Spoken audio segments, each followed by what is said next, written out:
mga kaibigan. Magandang hapon sa inyong lahat.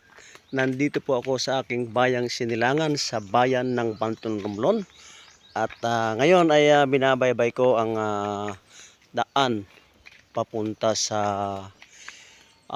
pinagkukunan namin ng tubig, yung inumin.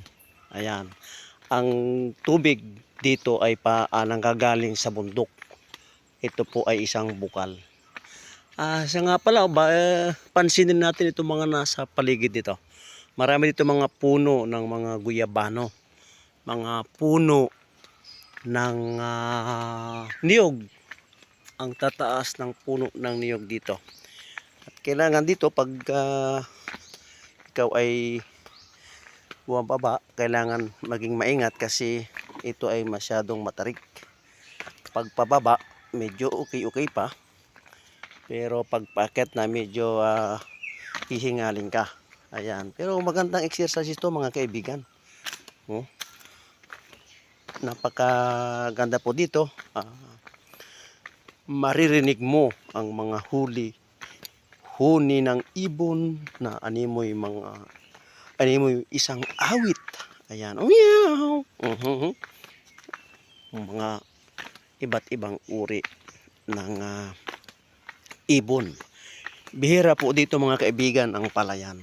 Kasi ang islang ito ay bulubundukin at ang main source ng mga pinagkukunan dito ng income ay itong niyog at ginagawa po yung kopra. Yan. Noong araw ng bata pa po ako, hindi pa po ito ganito ito. Bato lang po ito. At sa katagalan nag-i-improve kaya ito may sementado na siya. Meron pa siyang grills para hawakan, di ba?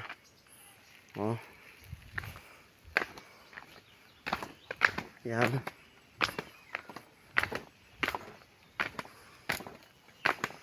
Meron ditong pahingahan pag napagod. Ito pwede magpahinga. Yan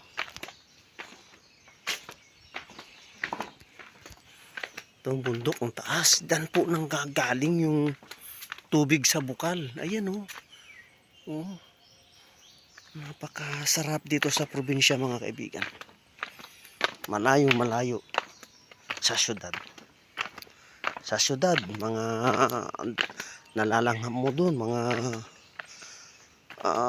usok ng mga sasakyan. Masama po yun sa katawan, samantalang dito malanghap mo ay talagang pure air galing po sa mga kakahuyan natin. Ayan dito po may konting patag dyan. Pag tag-ulan ay tinataniman din ng palayan. Yan, malapit-lapit na po tayo doon sa pinagkukunan ng tubig.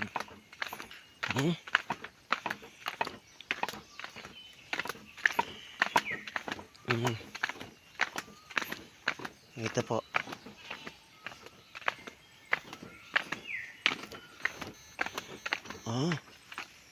Ayan ayan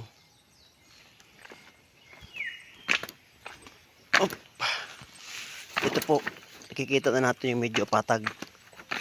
Tinataniman po yan ang palay. May mga kambing din po dyan. Ayan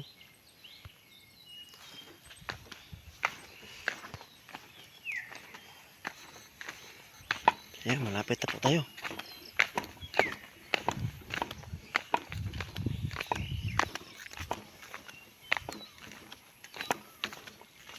Marami rin po ditong mga unggoy.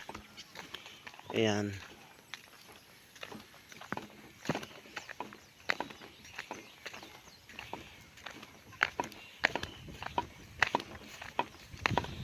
Ito. Malapit na tayo. Ayan, ito na. Ito ang tinatawag na tugbon.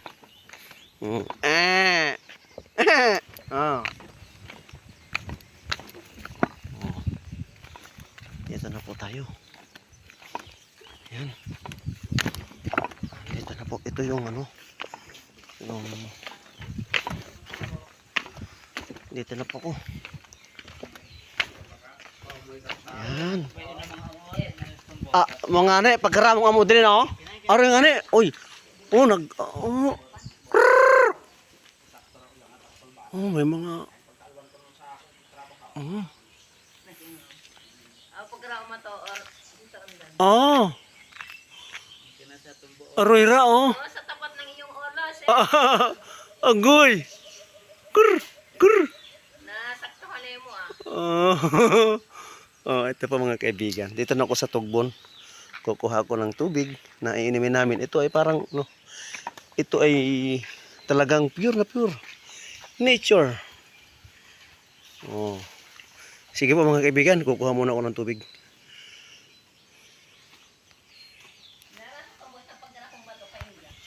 No, no, ante?